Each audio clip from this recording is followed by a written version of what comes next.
il pose une vraie question sur la question des idoles, sur la question des... Moi, j'ai toujours mis en évidence, on a un vrai problème dans l'autorité en islam aujourd'hui, parce que malheureusement, c'est pas toujours l'autorité du message, c'est parfois l'autorité des personnes. Et donc, vous savez, moi, je l'ai critiqué à l'époque, les sociologues qui parlaient des leaders charismatiques, qui sont... Et puis après, vous traversez le monde et puis vous vous rendez compte que malheureusement, il y a beaucoup trop de ça. Il y a beaucoup trop de personnes qui symbolisent notre appartenance au message. Et même ce qu'on dit, on les appelle souvent des leaders charismatiques. Et ce que je disais, le problème du leader charismatique, c'est son charisme. C'est que parfois, c'est plus le leader dont le charisme attire que le message éduque. Et donc, nous, il faut vraiment... Ça, c'est très important qu'on transmette aujourd'hui la transmission du message et non pas l'héritage de personnes. C'est la transmission du message, pas l'héritage des personnes. Maintenant, nous, on doit toujours saluer ce que des personnes nous ont apporté. Mais on ne suit pas ces gens, on suit le message qu'ils ont apporté. C'est-à-dire en quoi ils ont été les moyens de la traduction du message. Et donc, c'est pour ça qu'on a un vrai respect, nous, des chouyours, on a un vrai respect. Mais attention, dans leur capacité à dire pour leur temps et à transmettre pour leur temps le message. Et le message, ilallah, c'est pas à eux. Et ça, c'est quelque chose, il faut tout le temps le répéter, tout le temps le répéter. C'est pour ça que, alhamdoulilah, que nos cheveux deviennent blancs et qu'on va disparaître et que de toute façon, avec ou sans nom, n'ayez pas peur pour l'islam. N'ayez pas, pour les gens qui vieillissent, ayez peur de où ils vont finir. Donc priez pour eux. Mais c'est vrai, n'ayez pas peur pour l'islam, parce que pendant des générations, des savants se sont posé la question, mais si lui il part, il y aura qui après? Donc de ce point de vue-là, ça va, on va y arriver, Inch'Allah.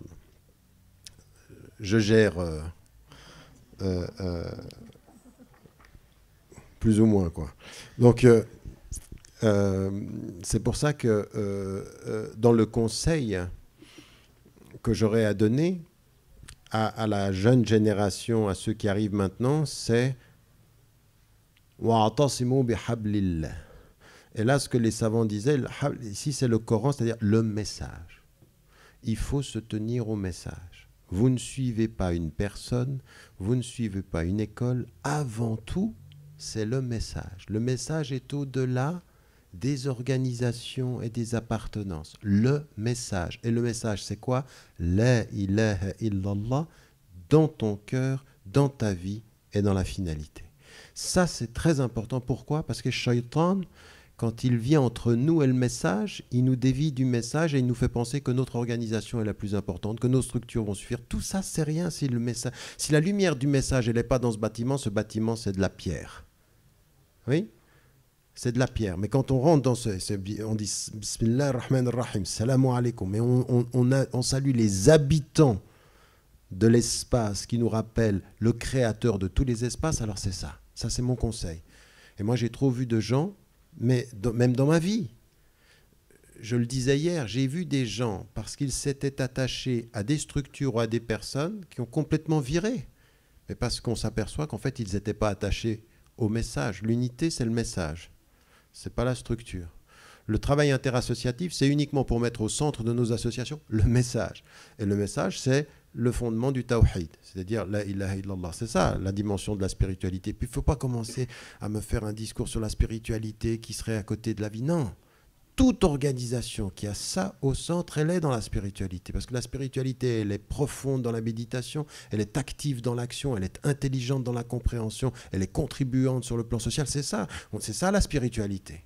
C'est la spiritualité, c'est ça. Le prophète, il demande aux gens de prier la nuit parce qu'ils vont devoir changer le monde le jour. C'est pas prier la nuit et rester couché. Non, c'est quand il arrive à Médine, sallu wan-nas niyam, ça veut dire c'est là maintenant qu'il faut que vous compreniez l'essence de... Ça, c'est le premier conseil. La grande erreur que j'ai faite dans ce qui me concerne, c'est la non-traduction suffisante des formes d'un message dans l'institutionnalisation. C'est-à-dire que, et c'est là où je me suis rendu compte, je l'ai écrit d'ailleurs dans la réforme radicale, je suis arrivé aux limites de ma contribution. C'est-à-dire qu'à un moment donné, on se dit, voilà, là maintenant j'arrive au bout.